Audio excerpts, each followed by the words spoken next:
త్రీలో ఎర్ర జర్నలిజం గురించి మనం మాట్లాడుతూ హిందూ దేశాల గురించి నేను మాట్లాడాను. అప్పుడు భారత్ బోర్డర్ కంట్రీస్గా హిందూ దేశాలుగా ఉన్న నేపాల్ అండ్ శ్రీలంక ప్రస్తావన వచ్చింది. ఆ క్రమంలో శ్రీలంకకు చెందిన మావోయిస్ట్ ప్రచండ నేను అనడం జరిగింది. ఎందుకు అన్నానో దానికి సంబంధించి మరొకసారి చెబుతాను అని కూడా అన్నాను. దాని గురించి నాకు కొంతమంది పెద్దలు మెసేజ్ చేశారు, ఇది ఒకసారి సరిచూసుకోమని. ఎగ్జాక్ట్లీ వాళ్ళు చెప్పింది రైట్. అయితే దానికి నేను ఒక చిన్న వివరణ ఇవ్వడానికే ఈ క్వశ్చన్ని తీసుకున్నాను. అంటే చాలామంది నాకు పెద్దలు మెసేజ్ చేయడమే కాదు, చాలామంది కామెంట్ బాక్స్లో కూడా కామెంట్స్లో కూడా ఒకసారి ప్రచండ నేపాల్కి సంబంధించిన వ్యక్తి అనేది అందరూ చెప్పారు. బట్ రియల్లీ హ్యాట్స్ ఆఫ్, చాలామంది దీన్ని గమనించారు. అంటే ఒక తప్పు జరిగిందా అని చెప్పే ప్రయత్నం చేశారు అంటే కనుక వాళ్ళందరికీ చాలా థ్యాంక్స్. అలాగే నేను దీనికి వివరణ కూడా ఇస్తాను. ఆ రోజు నేను ఏమన్నానో ఒకసారి క్లిప్ చూద్దాం. భారతదేశానికి ఇబ్బంది కలిగిన రోజు ఖచ్చితంగా నేపాల్ కూడా ఉండే అవకాశాలు ఉండవు. ఇకపోతే శ్రీలంక విషయానికి వస్తే, శ్రీలంక అధికార మతం ఏదైతే ఉందో అది బౌద్ధ మతం.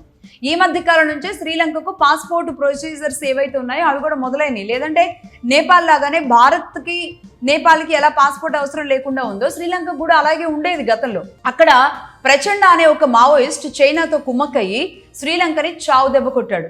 ఎస్, యాక్చువల్లీ ఇక్కడ నా ఉద్దేశం ఏంటంటే ప్రచండ శ్రీలంక అని చెప్పడం కాదు, చైనా భారత్ మీద ఎలాంటి కుట్రలు చేసుకుంటూ ఉంటుంది అనేది పార్ట్ 4లో నేను ఈరోజు ఒక అంశంగా తీసుకోవాలి అని ఒక ఎడిషన్ తయారు చేస్తున్న క్రమంలో శ్రీలంక విషయం రాగానే ప్రచండ ప్రస్తావన వచ్చింది.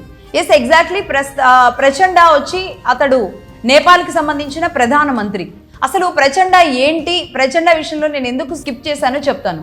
ప్రచండ అసలు పేరు పుష్ప కమల్ దహాల్ అలియాస్ ప్రచండ. ఈ పేరు ఎలా వచ్చింది ప్రచండకి అంటే, ఇతడు ఒక గెరిల్లా మావోయిస్ట్. తను ఒక రెబల్ మావోయిస్టుగా, గెరిల్లా మావోయిస్టుగా ఉన్నారు. నేపాల్ మావోయిస్ట్ పార్టీకి అధ్యక్షుడు కూడా. అలా ఆయన నేపాల్కి ప్రధానమంత్రి అయ్యారు. ఎలా అయ్యారు? చైనా అండదండలతో. ఇతడు చైనా ఆడించే ఒక కీలు బొమ్మ. అయితే ఒక ప్రచండ మాత్రమే కాదు, మన చుట్టూ ఉన్న మనవాళ్ళుగా ఉన్న చాలా మంది అడవుల్లోకి వెళ్ళి మావోయిస్టులుగా మారిపోతూ ఉన్నారు కదా, వీళ్ళందరూ ప్రభావితం అయ్యేది ఆ చైనాకే. సో నేపాల్ విషయంలో కూడా ఇదే జరిగింది. నేపాల్కి ఒక మావోయిస్టుని ప్రధాని చేయడం అనేది చైనా కుట్ర. అలాగే అదే మావో ప్రచండ ద్వారా శ్రీలంకని కొట్టేయడం కూడా చైనా కుట్రనే. ప్రచండ శ్రీలంకలోని మావోయిస్టుల ద్వారా శ్రీలంకలో చైనాతో పెట్టుబడులు పెట్టించేలా చేశాడు.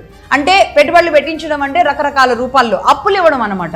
ఎలాంటి అప్పులు అంటే ఏకంగా శ్రీలంక పోర్టునే తాకట్టు పెట్టేశారు. ఆ తర్వాత ఏం జరిగిందో, శ్రీలంక ఎలాంటి ఇబ్బందులు పడిందో, ఆర్థిక మాంద్యంతో ఎలా అతలాకుతలమైందో మనందరికీ తెలుసు.